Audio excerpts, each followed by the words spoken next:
इस petrol party को पैरों के कुछ निशान दिखे हैं जो बीएसएफ के जवानों के नहीं।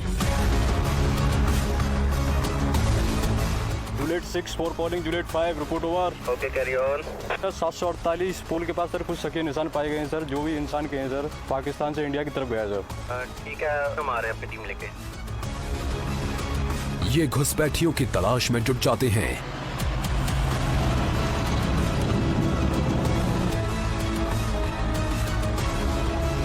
खास तौर पर ट्रेन्ड स्नीफर डॉग्स खोजबीन करते हैं। एक पेट्रोल टीम फेंस की दूसरी तरफ पैरों के निशान चेक करने के लिए भेजी जाती है।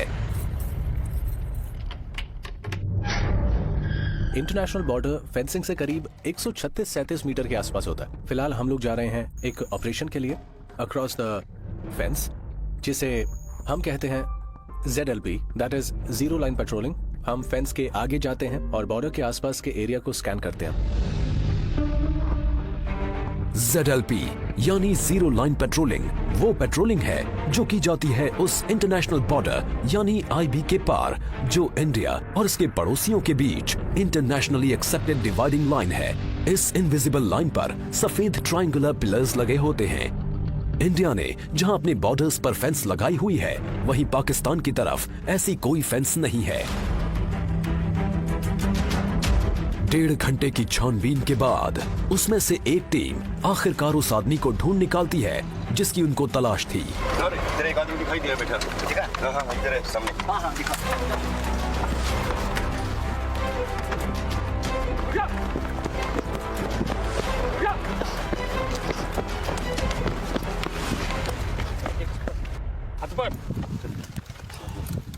पहली बात तो ये है कि ये एक फेंस बॉर्डर है, इसे कोई क्रॉस नहीं कर सकता। अगर कोई करता भी है तो हम यहाँ हैं।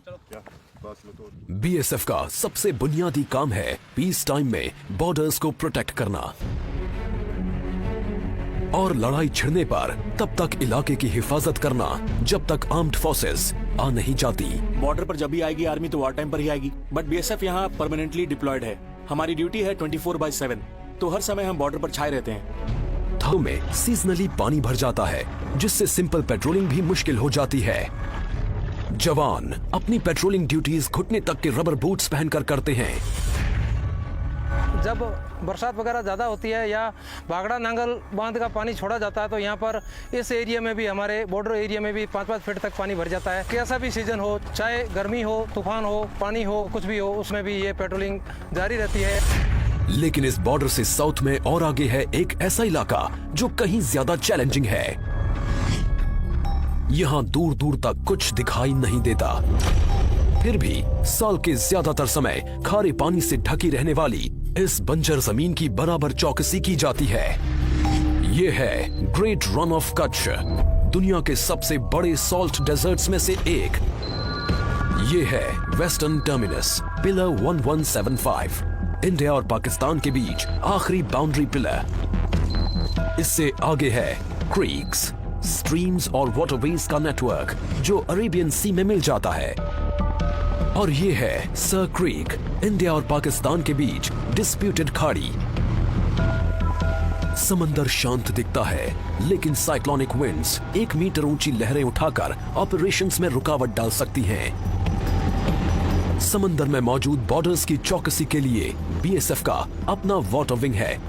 नदियों और समंदर की पहरेदारी के लिए इन फास्ट अटैक क्राफ्ट्स में लगे अल्ट्रा मॉडर्न कम्युनिकेशन सिस्टम्स इस्तेमाल किए जाते हैं। इस वेसल को हम रात को दिन में कभी मूव कर सकते हैं। लेटेस्ट टेक्नोलॉजी के हमारे GPS है, रडार है, इको साउंडर दे रखा है, तो ये इसमें लेटेस्ट मैप्स इसमें फीड कर रखे हैं। इसमें हमने रूट मार्क कर रखे हैं, रात को सुबह हम कभी इसमें मार्च कर सकते हैं। सावला पीर क्रीक्स में ये एक ऐसी लैंड आउटपोस्ट है जो कई किलोमीटर के इलाके में हाईएस्ट पॉइंट है। बॉर्डरमैन हाई बूट्स और एंकलेट्स पहनते हैं ताकि उनके पैर जानलेवा सांपों से बच सके। वो इस वीरान पोस्ट पर साल के 6 महीने निगरानी रखते हैं। इसकी स्ट्रेटेजिक इंपॉर्टेंस बहुत ज्यादा है और इसकी वजह है पाकिस्तानी एक्टिविटीज।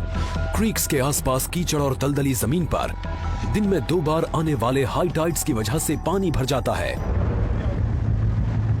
इस जियोग्राफिकल चैलेंज को कंट्रोल करने के लिए स्पेशल स्किल्स की जरूरत होती है और ये क्रीक क्रोकोडाइल कमांडोज पानी और दलदल दोनों में काम को बखूबी अंजाम देते हैं।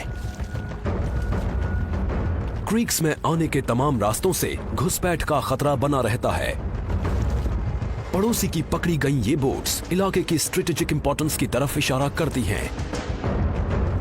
ऐसा इलाका जहां बॉर्डरमैन का इम्तिहान उस पार बैठा दुश्मन ही नहीं, यहां की जमीन भी लेती है। हजारों किलोमीटर दूर इंडिया के ईस्टर्न फ्रंट पर पड़ोसी बांग्लादेश का रुख दोस्ताना है, लेकिन फ्रेंडली बॉर्डर की पहरेदारी में अलग तरह के चैलेंजेस होते हैं, जैसे कैटल स्मगलर्स,